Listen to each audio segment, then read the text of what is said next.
The Dallas Cowboys could have one of the league's best tight end rooms this season. We'll tell you why next.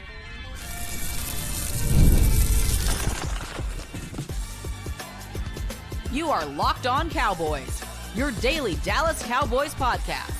Part of the Locked On Podcast Network, your team every day. Welcome back to the Locked On Cowboys podcast, part of the Locked On Podcast Network, your team every day. We'd like to thank you for making us your first listen of the day. I am your host, Marcus Mosher. You can follow me on Twitter at Marcus_Mosher. And joining me today, as always, is Landon McCool. You can follow him on Twitter at McCoolBCB. On today's show, we're discussing the Cowboys tight end room going into training camp. And as a whole, we'll talk about Jake Ferguson's role, Luke Schoonmaker versus Breyvn Spann-Ford. But as a whole, Landon, this feels like one of their better tight end rooms in recent memory.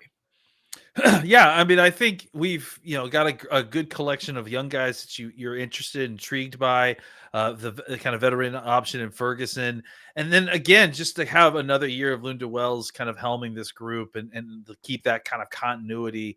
I think it is an intriguing group and has an interesting variety of skill set inside of it. Yeah, and you also have, this is the same group that you had a year ago, but all these guys have another year of experience. They've all played together. We're going to look at the depth chart, on the roster here in a little bit, but everybody's on a rookie contract here. It seems like we have some differing skill sets, so it's a very unique situation. But let's start at the top with Jake Ferguson, coming off the worst year of his career, no touchdowns. I think he even said this is his first year he's ever played football and not scored a touchdown. Going into a contract year, what do we expect from Jake Ferguson? Bounce back. I mean, pretty serious. I think we had kind of seen a steady progression from him these few years, and taking steps forward and really showing progression early on to the point where we thought, hey, by year 4, he should be stepping into that probably second tier of tight ends, right? Of in that Pro Bowl, close to all pro level. And instead he went unfortunately the opposite direction. He had an injury. He had gained some weight, to try to be a little bit heftier of a blocker. And I don't know if it fit him well. And I think his game was already kind of built on good but not great athleticism, and it feels like the added weight may have kind of knocked him down a little bit in some of the quickness that he needed to be effective as a receiver at times. So I think as he kind of was adjusting to the new size, he bang, gets hurt. The Cowboys offense was already kind of in a slumping situation because of a sluggish connection between Dak and CeeDee Lamb early, and so there was just a lot of focus. And one thing that made Fergie so great was his ability to break tackles, and it just didn't feel like he had that same juice last year.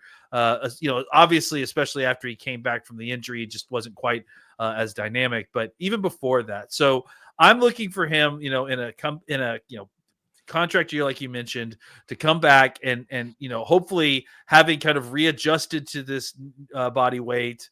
And having recovered from the injury fully at this point, and like you said, a year that he needs to show out to earn a big contract, and with all the extra attention being added to Pickens on the outside, and obviously CeeDee Lamb, you'd hope that he'd really start to thrive because there'd be just a lot less attention on him. One of the concerning stats for Ferguson is if you look at the yards after catch per reception, 6.5 as a rookie, 6 in 2023. 5.2 in 2024. You're trending in the wrong direction there. And this is one of our concerns that we had last year when we heard that Ferguson put on some more weight. And you understood the reason. Like, he was going to be a full-time tight end in 2024. Thought he was going to be used more as a blocker, but it ultimately ended up hurting him where he's not this supreme athlete. Coming out of Wisconsin, he ran in the 4.8s. He needs every little bit of speed and juice. And I think he just didn't have it last year. The knee injury obviously didn't help, but I do think that he is set up to have a really strong year. Having Dak Prescott back is going to help, of course, but also having someone like George Pickens, it's probably going to keep some of the safeties back a little bit. You've got CeeDee Lamb going into the prime of his career. I would think he is just going to be Dak Prescott's favorite underneath weapon. And as long as both those guys are healthy, he should get back to the numbers that we saw in 2023. Yeah, I mean, I think that was the thing, is that before last season, he was a pretty consistent performer, you felt like, and you knew kind of what you were getting. And I think that's why, like, the step back last year was so surprising. So I don't think it's unrealistic in a healthy target environment that he's going to get, considering healthy, maybe not number, but healthy in the type of targets that he's getting, because of the lack of attention that he's going to be facing because of all the attention being drawn outward to the wide receivers. You would imagine that you would hope that he not only would he get better quality targets, like less bodies on him, less double teams, but also once he's catching the ball, because there's less bodies on him, more opportunity for yards after catch, kind of closer to what we saw in his rookie year. Because again, I do think that was one of the things that kind of we felt like was special about his game early on, was his ability to turn kind of small gains into big, turn a 4-yard gain into a 10-yard gain. I don't think he's not long speed fast. Like that's the thing, right? Like, he did run a 4.8, but I thought that one of the things that he was very good short area quickness. And it feels like when he put on that extra weight, he lost just enough of that short area quickness that it all collapsed in on itself a little bit. So I'm looking for him to return back to form, because I do think, you saw enough consistency early in his career that you feel like that last year was more of the aberration than everything else. So one thing that we always get on the Cowboys about is not signing these players early. And they can sign Jake Ferguson to a contract right now if they wanted to. He's eligible for a deal. Do you think that would be wise? Or is this one of the situations where you would like to see him play out one more year? Because I think there are some people out there that believe, hey, why not sign him now to a long-term deal before the breakout season happens? And that way you get a discount. Or is Ferguson not really a player that you want to be investing a bunch of money in long-term? And I think this is something that's speaks to the heart of the matter with the Cowboys in general, right? Is that I think in this very specific situation, and kind of maybe from a 10,000 foot view, the Cowboys are now in a situation where they would rather be proven wrong and pay extra after being proven wrong than paying a year early. And I think that there's, it's not as cut and dry as it used to be about that sort of thing. I think there's been a lot of bad contracts handed out at different times. I think the Cowboys have been not so great at picking who's going to get those early contracts. But in a situation like Ferguson, to me, this was where the previous version of the Cowboys would have already signed Ferguson, coming off of an injury, and before seeing it, and then potentially had it kind of bite them in the butt a little bit. I'm okay, especially with the way that this Ferguson situation has played out. I'm okay with them waiting and see a little bit if they're okay with paying the extra money. Because I don't think he's going to be taking, top of the market tight end money, no matter how much he breaks out. I just can't imagine that. No, well, and that was going to be my point. Like, even if he breaks out, he's not reaching the George Kittle, Travis Kelce money, right? So you're looking at like the Cole Kmet, David Njoku, which is like 12 to 13 million. There's just not a lot of risk there. This isn't like a Micah Parsons or Dak Prescott situation where the difference could be like 10 to 12 million a year. You might be looking at like 2 to 3 million a year if he breaks out. And the other thing is, Landon, really quickly, is the Cowboys have so many top end contracts on the roster, and they're about to have another one with Micah Parsons. I don't know if it's the best strategy in the world to be paying, let's say, like the 7th to 12th best tight end in the league. I almost wonder if they should stay away from paying the more mid-tier guys and maybe try to save some money at this position. I mean, I think that they've had really good success with drafting and developing tight ends. Sure. Why would they continue to do it? They didn't pay Dalton Schultz, and Ferguson's probably had a pretty similar career to Dalton Schultz at this point, maybe even less so, right? Even less successful than Schultz ultimately was. I imagine that it's just one of those positions they feel good about their ability to develop these guys. We've got a couple other guys we're going to talk about here in a second that they probably feel decent about. Breyvn Spann-Ford has a really good year this year. I think the Cowboys are going to feel pretty good about their decision not to sign Ferguson and feel like, hey, we'll take that comp pick and we've got our starter already on the team. Yeah, all right, let's talk about that tight end 2 battle that could be happening in training camp between Luke Schoonmaker and Breyvn Spann-Ford. We'll get to that next. This episode is brought to you by Monarch Money. Do you ever wish managing your money felt easier? With Monarch Money, it can. Whether you're trying to grow your savings or you're planning a big purchase, Monarch puts you in the driver's seat. It's like having your own personal CFO, giving you full visibility and control over your finances. Monarch Money isn't just a budgeting app, it's a complete financial command center. You can track all of your accounts, all of your investments, and your spending in one place. So, in addition to managing your money, you can also start building your wealth. My family's been using Monarch Money for several months now. We absolutely love it. We're saving more money every single month.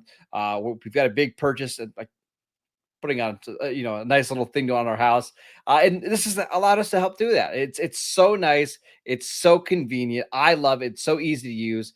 Take control of your finances with Monarch Money. Use code LOCKEDONNFL at monarchmoney.com for 50% off your first year. That is monarchmoney.com, code LOCKEDONNFL for half off your first year. Welcome back to the Locked On Cowboys podcast. We'd like to thank you for making us your first listen of the day. We are discussing the Cowboys tight end position going into training camp. And let's talk about that tight end 2 battle happening on the depth chart right now. If you're watching with us on YouTube or wherever you're watching us, you can see the depth chart. Jake Ferguson pretty clearly at the top. And then Luke Schoonmaker, Breyvn Spann-Ford fighting for that number 2 role. How do you think this ultimately plays out? I mean, I think we've kind of laid out a couple different scenarios on the way that this could lay out, and I think that what it's going to end up being is they're probably going to share that role in a pretty serious way. They're going to give both guys opportunities, at least early on, right? Until somebody kind of fully, takes a hold of that spot, or if one of them breaks out. I think that's what they're hoping for. Is that they're hoping that they get these guys all opportunities, and that one of them really kind of steps out from the group and gives them the opportunity to give them the lion's share of tight end 2 snaps. But I think until one of these two guys shows you that they are the superior of the two options, I think they're just going to continue to use both of them. And I think that they're going to use multiple tight ends on the field a lot more than they have been previously. All right, so let's talk about Luke Schoonmaker. He's going into year 3. This is his first offseason being healthy in like 5 years, and I'm not exaggerating. Like he's had some really rough injuries. Last year, we actually saw him improve quite a bit. 36 targets, 27 receptions, 241 receiving yards. All of those were career highs. Just one touchdown. But I think the biggest concern is the run blocking didn't maybe take the step that we were hoping. A 39.8 run block grade, according to Pro Football Focus. I think for him to step up and really be that number 2 tight end, he's got to be a lot better as a run blocker. I think you see flashes of it. You see that the technique is there. I just think he needs to become more consistent.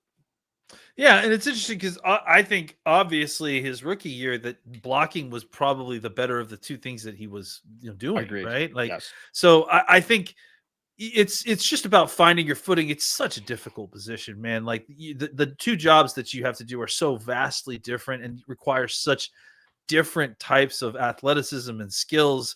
So I think it's hard to develop both at the same time. And that's the thing with the guy like Schoonmaker, is that he really is, like, his value is in his ability to do both, not necessarily be dominant as a pass catcher or as a run blocker. Specifically, is you need him to be a versatile player, because that's where the value for him comes in. He's not good enough as a receiving tight end to be the focus of a passing game, at least at this point, and he's not good enough as a run blocker to be a weapon as like the tip of the spear in your run game.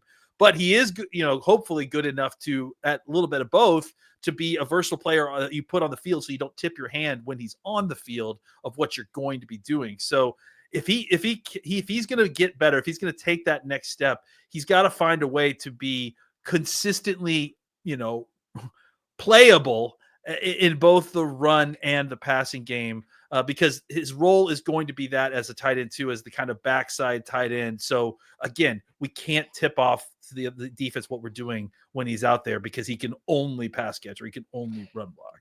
I just hope the Cowboys give him time to develop. I know there's some teams maybe sniffing around a little bit.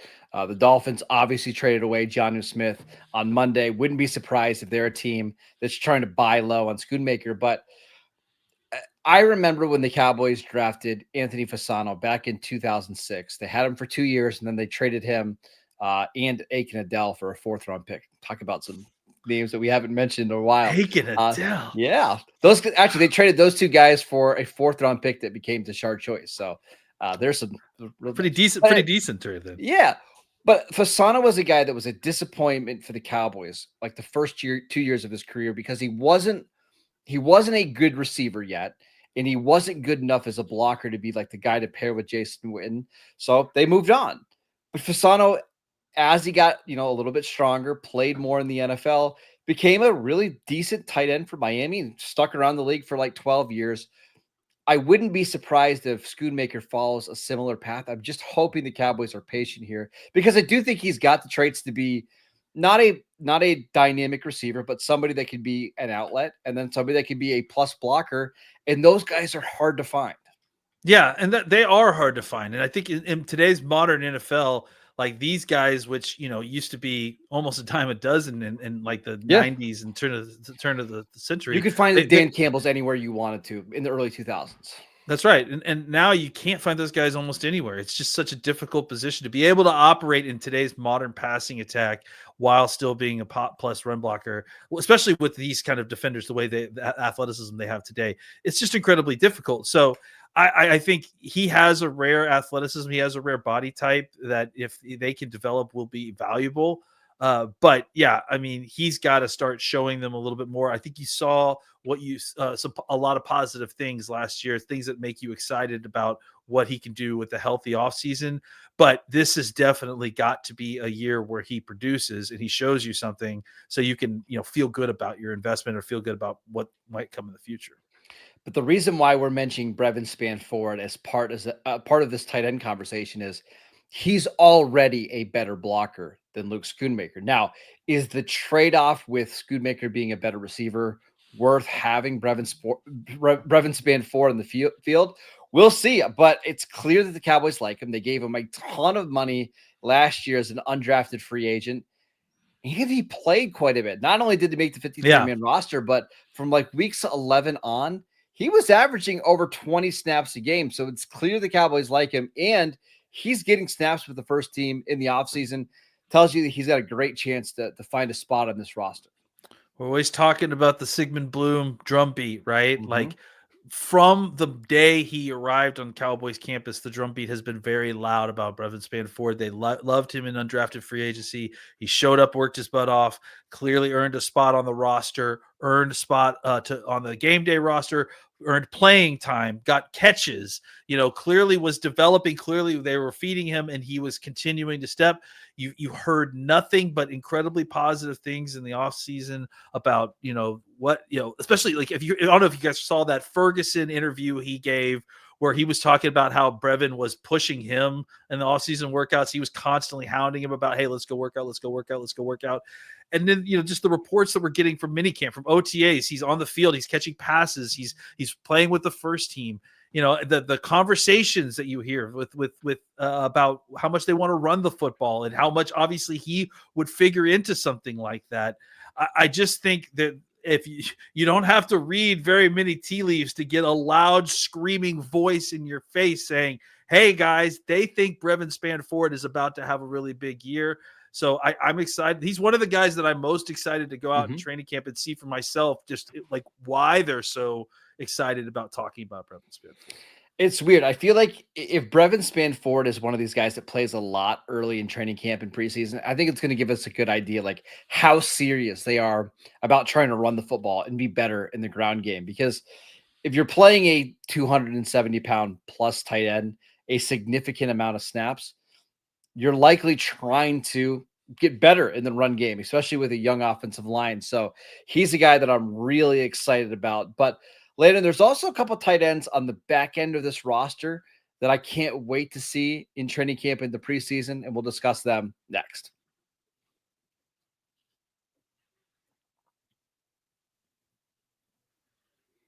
Welcome back to the Locked On Cowboys podcast. We'd like to thank you for making us your first listen of the day. For your second listen, check out the Locked On NFL Scouting Show. As training camps get closer and moves are being made, hosts Kyle Krabs and Joe Marino will make you the most informed NFL fan this offseason. Find Locked On NFL Scouting on YouTube or wherever you get your podcasts. All right, let's talk about the back end of the roster. We know that Jake Ferguson, Luke Schoonmaker, and Breyvn Spann-Ford are going to be the three tight ends on this roster. But who's going to be the fourth? The Cowboys almost always carry at least four tight ends on the roster. Who would be your pick right now to fill that spot? It's a good question because I think, with the new priorities in what they're trying to do, I think you have to look at guys like Fant and Rivaldo Fairweather is a guy that, not so much Tyler Neville, maybe guys that are a little bit tougher on the edge, but those other guys, athletic wise, right? Like the John Stevens Jr. and the Rivaldo Fairweather, those are guys that have the potential to kind of be a little bit more of mismatch weapons, especially John Stevens Jr., a guy that they've been waiting on for a couple different years. Just a kind of quick refresher, he was the kind of standout in the 2023 training camp, and was just catching the ball, was working with the ones, was about to make the 53, about to make the roster, and I think, from what we've heard, had a really, really good chance to being on the opening game day roster as well, actually potentially getting on the field. So they really liked him. And then, unfortunately, again, he tore his ACL. The 2023 season that ended his year with a bunch of other guys, including Overshone. He was part of that group of guys that all recovered from the ACL at the same time, all in a week. That four guys got hurt, and then unfortunately he had the same injury. It came back this next year. I can't remember I think it was the other knee, if I'm not mistaken. I believe it was. Yeah. So, but he was a guy that they really, really liked as a mismatch weapon down in the red zone. So I think he has a chance. I talked about Princeton Fant. Fant's, kind of more of a hybrid H-back, fullback, tight end. He's more of he's more of a backup to Lipke more than anything. And they kind of bring him on for special teams, and he did a lot of other different stuff. More of a Swiss Army knife kind of guy. Another guy that ended up making the 53-man roster at different points last year. He was on and off, but he played a significant amount of snaps for an undrafted free agent. Yeah, and I think as it stands right now, we know how the Cowboys feel about their undrafted free agent tight ends, and they've had a pretty good success rate with them. But I think as it stands right now, Fant probably is the leader in the clubhouse over the Fairweathers and Coyles of the world, and really even Stevens Jr., because there's so much more experience with Fant than those other guys, and that's going to be worth something. So Stevens Jr., Fairweather, Neville, they're all going to have to really stand out to kind of make a move over the experienced guys on this roster. Yeah, I know Glenn Stretch Smith, who we do the squad shows with, he really likes John Stevens. It seems like Lunda Wells really likes him a lot, so he'll get support there. But it's how far away is he now? Two ACL injuries removed. What's the athleticism look like? What's the blocking look like? I wouldn't be surprised if he's a guy they just stash on the practice squad, because nobody's putting John Stevens on their 53-man roster. They're just not doing it. Stash him on the practice squad, maybe keep him for a year, let him get healthy. And then if you move on from a Jake Ferguson in 2026, or if Schoonmaker doesn't end up turning out, he's an option. But I wouldn't be surprised if Princeton Fant's just the fourth tight end on this roster, because he plays special teams. He can wear a lot of different hats. And frankly, he's just completely different from the other three tight ends on your roster. He's the shorter, squattier, but more of an H-back than a tight end. I wouldn't be surprised if he's on this team as well. Yeah, because the truth of the matter is that the other part of that you think about with John Stevens Jr., it's not just that he's had two ACLs, is that he was a developmental player to begin with. He needed to be on the field and playing, and he's missed all that time as well. So he's not exactly, it's not just a question of whether he's healthy. It's a question of whether he's healthy and then developing him enough to be good enough. You don't have to worry about that with Fant. Fant is not only, ready to be rostered, but he's a roster useful player because of, he can do anything you need from a fullback to tight end. And then he's also a key special teams player. So definitely valuable, definitely, game day rosterable. Whereas Stevens feels more like a guy that you stash through a number of lists or the practice squad or whatever. You use loopholes to try to just hold on to him as long as you can while you develop him with the idea of next year or the year after that. Yeah. I'll just mention Tyler Neville real quick. He was somebody that transferred from Harvard. Actually played pretty well at Virginia last year. He's just not a very good athlete. He's a 4.81 40-yard dash. He's 6'3". He's under 250 pounds. But I know this coaching staff likes him as a blocker. They think he could potentially fill a role there. We've seen the Cowboys find these guys, late in the draft or undrafted free agents. I think of John Phillips, who came from Virginia, who played a little bit as the Cowboys tight end 3, had a long career as a blocking tight end. So don't rule out Tyler Neville as for somebody, whether he makes the Cowboys roster or somebody else's. I think there's at least something there to get excited about. Yeah, I mean, just and he has obviously a really incredible story. If you haven't seen, you should definitely check out Neville's story. But yeah, it just you feel like maybe he can come in and just serve a purpose, serve a role. Again, just find a way to kind of hang around on the team. Another guy that you'll probably stash on some squad. And see how that plays out and see how he develops. And maybe, a couple years from now, we're talking about him as tight end 2 or something like that. Wouldn't be surprised. If we know one thing, Lunda Wells is going to have these guys ready. He's one of the best tight end coaches in the NFL. He develops these guys. He gets them to play at their highest level. So I'm really excited about this tight end room. I think it could be one of the best in the league, if not the best. All right, that is it for today's show. We want to thank you for making Locked On Cowboys your first listen every single day. Go download the podcast wherever you get your podcasts. We are free and available on all platforms. Follow Landon on Twitter @McCoolBCB. I'm at Marcus _Mosher, and we'll see you right back here tomorrow.